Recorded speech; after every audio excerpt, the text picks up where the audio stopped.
یہ عمر عطا بندیال کے پر نہیں کاٹے جا رہے ہیں، یہ آپ کے پر بھی کاٹے جا رہے ہیں، یہ جانتے ہیں، یہ بڑے خوش ہیں، مطمئن ہیں کہ جب پر کاٹیں گے عمر عطا بندیال کے تو قاضی صاحب بھی آئے گا اور اس کے پر کاٹنے قاضی صاحب کے زیادہ ضروری ہوں گے۔ عمر تو پھر کسی حد تک ریسٹرینٹ کا آدمی ہے، آپ تو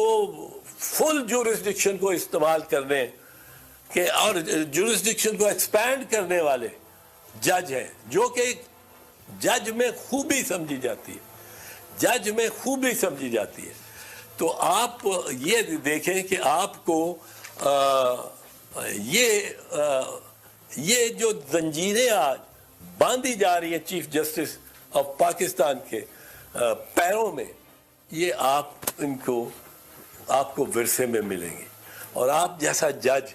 اگر اتنا کنسٹرینٹ اور لمیٹڈ ہو گیا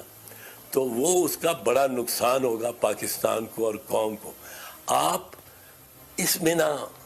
اس ٹریپ میں نہ آئیں،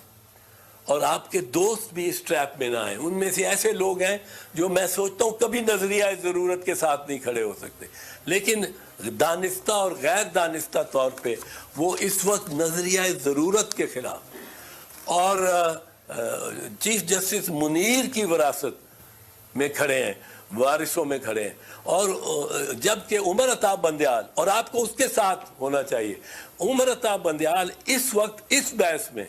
وہ کھڑا ہے آئین کے ساتھ، اور وہ وارث ہے جسٹس اے آر کارنیلیس کا۔